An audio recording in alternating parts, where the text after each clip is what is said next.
షెయ్యి షెయ్యి గల్పాలే షెయ్యి పార్టీకి ఊపు దేవాలే అన్నట్టే తయారైతున్నారు ఏపీ లీడర్లు. పడవబడ్డ పార్టీని మళ్ళా ఉరుకులు పెట్టియాలే అని గట్టిగానే తిప్పలబడుతుర్రు.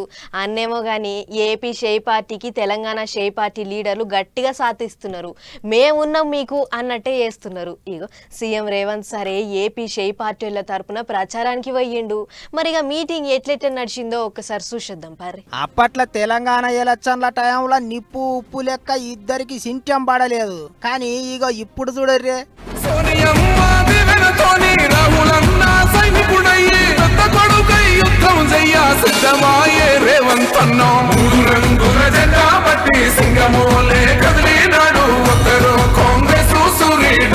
పాతలోళ్ళు అన్ని మర్చిపోయి అన్నా చెల్లెండ్ల తీరుగానే చేసిండ్రు ఇద్దరు. ఏపీలో షెయ్యి పార్టీని ఎట్లనోవో గట్ల చేసి మళ్ళా పరుగులు పెట్టియాలని తిప్పల పడుతున్న షర్మిలక్క విశాఖపట్నంలో స్టీల్ ప్లాంట్ పంచాది పెట్టింది. ఇక గా మీటింగ్ కే పోయిండు తెలంగాణ సీఎం రేవంత్ సారు. తొలుత సంది ఏపీ షెయ్యి పార్టీ వాళ్ళకు అన్ని తీర్ల అండగా ఉంటాం అన్నట్టు మాట్లాడుతాండు కాబట్టి షర్మిలక్క విలువంగానే సారు మీని మోటార్ ఎక్కిపోయిండు. సెంటర్ సర్కార్ వాళ్ళ మీద పొట్టు ఆడిపోసుకున్నాడు.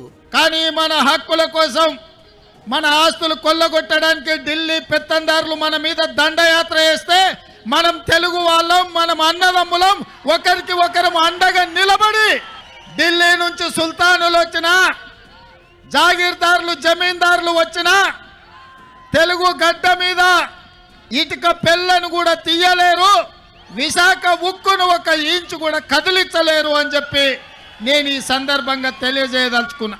ఇక రేవంత్ సారు మాట్లాడుతుంటే షర్మిలక్క పక్క పోయింటే నిలబడి సప్పట్లు కొట్టింది. సారు కూడా అప్పట్లో తెలంగాణలో ఏం పని, ఏపీకి పోయి రాజకీయం చేసుకోరాదన్నట్టు షర్మిలక్కను ఎలగొట్టినట్టే మాట్లాడిండు. గాని ఇప్పుడు మాత్రం గట్టిగానే ఎన్నికేసుకొని వచ్చిండు.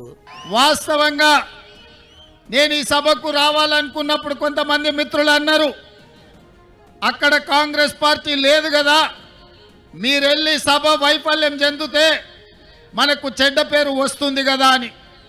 అంటే నేను ఒక మాట చెప్పిన వాళ్లకు, వైఎస్ఆర్ బిడ్డ, వైఎస్ఆర్ ఆశయ సాధన కోసం, విశాఖ ఉక్కును కాపాడాలనే ఉక్కు సంకల్పం కోసం షర్మిలమ్మ సభ పెడితే తప్పకుండా ఆయన అభిమానులు అందరూ అక్కడికి వస్తారు, అండగా నిలబడతారని నేను వారికి చెప్పిన.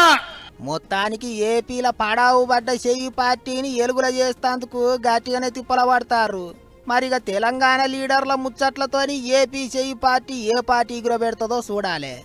అన్నేమో గాని అప్పట్లో నువ్వా నేనా అన్నట్టు సై అంటే సై అనుకున్నోళ్ళు ఇక ఇప్పుడు అన్న చెల్లెండ్ల లెక్క షర్మిలక్క రేవంత్ అన్న కలిసిపోవుడుతోని రాజకీయం అంటే మరి గట్లనే ఉంటది అనుకుంటారట అందరూ.